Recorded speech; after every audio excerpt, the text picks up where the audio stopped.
Então, dando sequência aos nossos vídeos, né, com relação à apostila contrato de trabalho, elementos, outra coisa relevante no contrato de trabalho. Nós vimos, né, lá em princípios, né, do direito do trabalho, apostila 2, que o contrato de trabalho ele não pode estar nada em contrariedade ao que está determinado nas normas, nas leis, né? Só que nós vimos também, futuramente, em outra apostila, se não me engano, a apostila 4, sobre fontes do direito do trabalho, que existem os dissídios coletivos, tá? Então, só relembrando, o que é o dissídio coletivo, né? O acordo coletivo é aquele entre sindicato patronal e sindicato dos empregados de determinada categoria, eles decidem pela categoria, tá? Então, nós vimos que esses dissídios coletivos, eu até coloquei o artigo 811-A para vocês, que eles podem até ir em contrariedade às normas e às leis, que ele está numa hierarquia superior em determinados assuntos, né, no artigo 611-A da CLT, né, em 15 assuntos bastante relevantes. Tá? E da mesma forma, com relação ao contrato de trabalho. Lembra? Estava falando para vocês, façam um contrato expresso e escrito, né? Assinem a carteira, façam um aditivo, um contratinho separado para ajudar, né, aprovar a função, vínculo, horários e tudo daquele funcionário para você não ter nenhum problema futuro. Só que você tem que prestar atenção em outra coisa também. Você tem que prestar atenção nos dissídios coletivos da categoria que você está atuando, categoria que a sua empresa está atuando.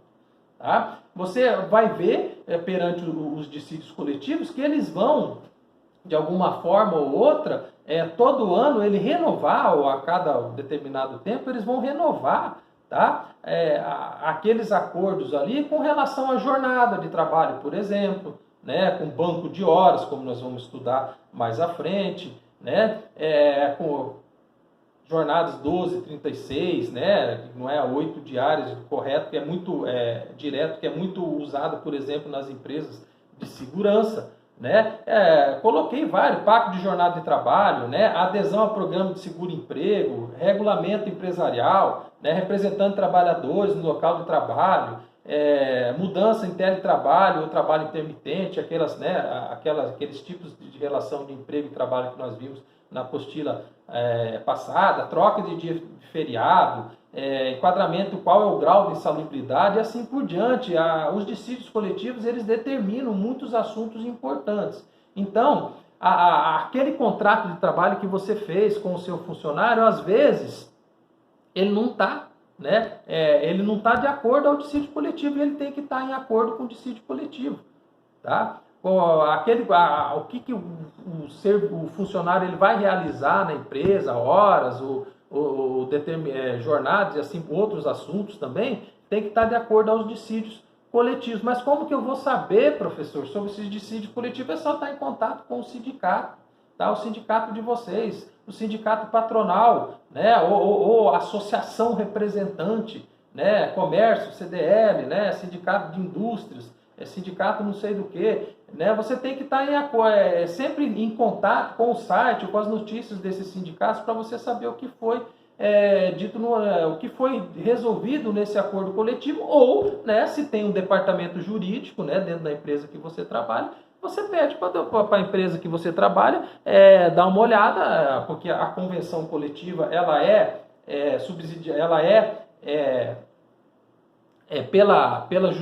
feita pela justiça. A justiça ela não intervém nos acordos, mas ela ratifica, tá? A justiça ela ratifica por meio de uma sentença esses dissídios coletivos. E você, você pediu o departamento jurídico ele vai fazer uma pesquisa e vai achar nessa ratificação da justiça daquele dissídio coletivo que está suprindo a sua categoria, a qual a sua empresa está inserida, tá? Então, além, né, de ter esses elementos passados que nós vimos, né, como a capacidade, como a forma, né, o contrato de trabalho você tem que estar sempre de olho nas convenções coletivas, tá? A qual a sua empresa está inserida, aquele ramo que a sua empresa está inserida, tá? Eu coloquei também na apostila, só que isso é uma coisa momentânea, lá na última página, né? Que houve algumas mudanças com relação à pandemia, né? nós vimos, né, que os direitos, lá na aula de princípios, né, que os direitos trabalhistas são irrenunciáveis, mas existe, né, alguma irretutibilidade salarial também, só que existe às vezes, né, a lei ela determina algumas exceções. No caso da pandemia, coloquei ali para vocês que a suspensão do contrato de trabalho ou a diminuição, né, das horas de trabalho ou do valor do salário é possível nessa época de pandemia, pelo fato daquela medida provisória que foi editada, tá? A medida provisória 936 de 2020. Tá? Que já foi julgada constitucional pelo STF, mas isso é só a título de conhecimento, tá? Do que está ocorrendo agora. Mas, de regra, o que pode mudar o seu contrato individual de trabalho, aquele contrato que você faz com o seu funcionário? Os dissídios coletivos. Tá? Esse contrato de trabalho não pode estar em desconformidade com a lei e ele não pode também estar em desconformidade com os dissídios e as convenções coletivas daquele ramo que a sua empresa atua. Ok? Esses são os pontos relevantes dessa apostila de número 6. Estou à disposição, né, já tenho conversado com muito de vocês, pelo WhatsApp, por e-mail, por telefone, qualquer outro tipo né, de e-mail eletrônico, a gente pode estar em contato. Tá? Obrigado.